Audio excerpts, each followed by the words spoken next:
Friends, हम हमारी daily conversation में अक्सर ऐसे सेंटेंसेस बोलते हैं जैसे कि मुझे वो लड़की बिल्कुल भी पसंद नहीं है, मुझे हॉरर मूवीज़ देखना बिल्कुल भी पसंद नहीं है, या फिर मुझे पानी पूरी खाना रत्ती भर भी पसंद नहीं है।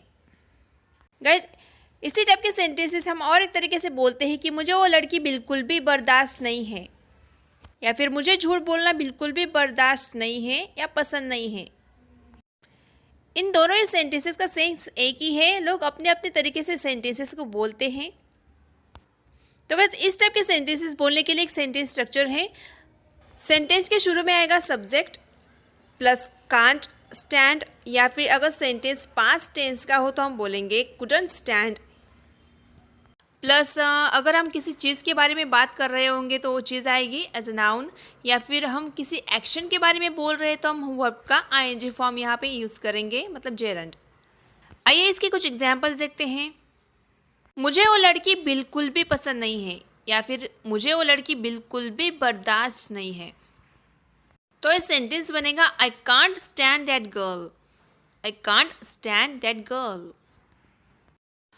मुझे पानी पूरी रत्ती भर भी पसंद नहीं है, तो सेंटेंस बनेगा I can't stand water balls.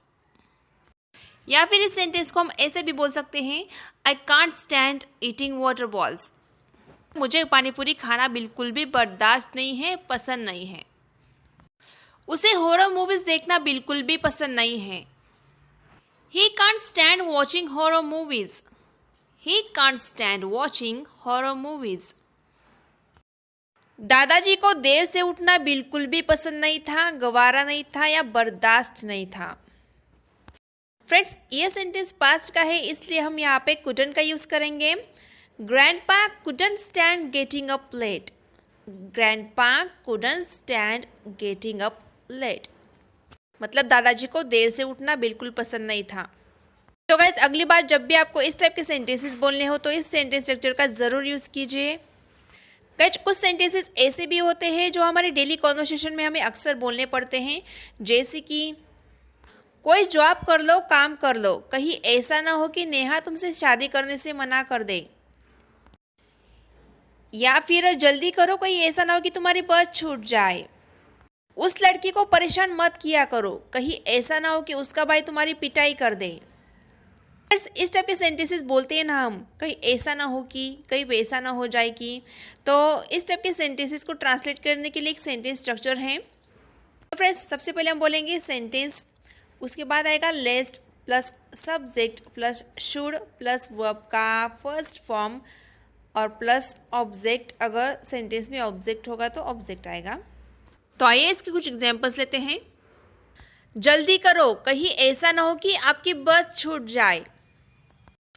Hurry up, जल्दी करो, कहीं ऐसा ना हो कि, इसके लिए हम यूज़ करेंगे लेस्ट।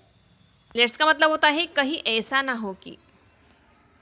उसके बाद बोलेंगे हम सब्जेक्ट, मतलब you should miss the bus. Hurry up लेस्ट you should miss the bus, जल्दी करो, कहीं ऐसा ना हो कि आपकी बस छूट जाए। उस लड़की को परेशान मत करो, कहीं ऐसा ना हो कि उसका भाई तुम्हारी पिटाई कर दे। Don't bother that girl lest her brother should beat you up. Don't bother that girl lest her brother should beat you up. Let's see one more example. कोई जॉब कर लो, कहीं ऐसा ना हो कि नेहा तुमसे शादी करने से मना कर दे। Get a job lest Neha should refuse to marry you. Get a job lest Neha should refuse to marry you. मन लगाकर पढ़ाई करो, कहीं ऐसा ना हो कि तुम फेल हो जाओ। Study diligently लेस्ट you should fail, study diligently लेस्ट you should fail. तो गाइस, इस तरह से आप लेस्ट शुड का यूज करके सेंटेंसेस बना सकते हो। तो हमारा अगला सेंटेंस स्ट्रक्चर है guys, it is plus executive plus of plus someone plus two, verb का फर्स्ट फॉर्म। गाइज, इस सेंटेंस स्ट्रक्चर का यूज़ हम तब करेंगे जब हमें कुछ इस टाइप के सेंटेंसेस बोलने हो, जैसे कि ऐसा करना उसकी नासमझी थी, अपनी गलती स्वीकार ना करना तुम्हारी नासमझी है, ऐसे लोगों पर विश्वास करना तुम्हारी मूर्खता है। तो फ्रेंड्स इस टाइप के सेंटेंसेस के लिए हम इस सेंटेंस स्ट्रक्चर का यूज़ करेंगे। तो आइए एक एक करके इन सारे सेंटेंसेस को ट्रांसलेट करते हैं। ऐसा करना उसकी नासमझी थी। It was unwise of her to do that. यहाँ अनवाइज एक एग्जेक्टिव है। It was unwise of her to do that. उसे जाने की परमिशन देना तुम्हारी गलती है। It is wrong of you to allow him to go. It is wrong of you to allow him to go. नौकरी छोड़ना तुम्हारी मूर्खता है। It's foolish of you to leave the job. It's foolish of you to leave the job.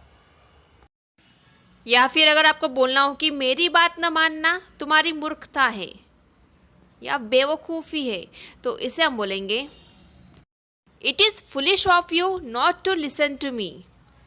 It's foolish of you not to listen to me. बच्चों की देखभाल न करना तुम्हारी लापरवाही है। It's careless of you not to take care of kids. It's careless of you not to take care of kids. मतलब बच्चों की देखभाल न करना तुम्हारी लापरवाही है। फ्रेंड्स इस तरह से आप इस सेंटेंस स्ट्रक्चर का यूज़ कर सकते हो। गाइस हमारा अगला सेंटेंस स्ट्रक्चर है subject plus is a loud mouth. Loud mouth का मतलब होता है चीखने चिल्लाने वाला, जोर जोर से बोलने वाला, हर समय कुछ ना कुछ बड़बड़ाते रहने वाला, चिक चिक करते रहने वाला। इन सारे सेंस में हम लाउड माउथ का यूज़ कर सकते हैं। लाउड माउथ एक नाउन है। सपोज आपको बोलना हो कि वो हमेशा बकर बकर करती रहती है, मतलब बोलती रहती है, तो हम बोलेंगे she is a loud mouth. She is a loud mouth. मुझे ऐसा इंसान बिल्कुल पसंद नहीं है जो हमेशा बड़बड़ाता रहता है, बातें करता रहता है। तो इसे हम बोलेंगे I don't like a man who is a loud mouth. I don't like a man who is a loud mouth. बहुत छोटा और सिंपल स्ट्रक्चर है गाइज। आप इस टाइप के सेंटेंसेस बहुत इजीली बना लोगे। तो गाइज आज के लिए बस इतना ही। आई होप ये सारे सेंटेंस स्ट्रक्चर्स आपको समझ में आए होंगे और पसंद भी आए होंगे। यह एडवांस इंग्लिश स्ट्रक्चर्स का वीडियो नंबर 30 था फ्रेंड्स। अगर अभी तक आपने मेरे पिछले वीडियोस नहीं देखे तो प्लीज़ देख लीजिए। उन वीडियोस में भी आपको ऐसे ही एक से बढ़कर एक इंटरेस्टिंग एडवांस इंग्लिश स्ट्रक्चर्स सीखने को मिल जाएंगी। और फ्रेंड्स आप सभी के लिए एक गुड न्यूज़ है। मुझे काफ़ी सारे व्यूअर्स ने कमेंट किया था कि मैम आप एक ई बुक बनाइए डेली यूज इंग्लिश सेंटेंसेस को लेकर। तो गाइस मैं आपको बता दूं कि मैंने उस पर काम शुरू कर दिया है। मैं उन सारे सेंटेंसेस को ई बुक में इंक्लूड करने की कोशिश करूंगी जो हमारे डेली कॉन्वर्सेशन में यूज़ होते हैं। मुझे पूरी आशा है कि आपको वो ई बुक ज़रूर पसंद आएगा और आपकी स्पोकन इंग्लिश को ब्रशअप करने में ज़रूर यूज़फुल होगा। फ्रेंड्स मिलते हैं नेक्स्ट वीडियो में। Till then keep learning, keep watching my videos and keep practising. Bye bye, take care, see you in the next video.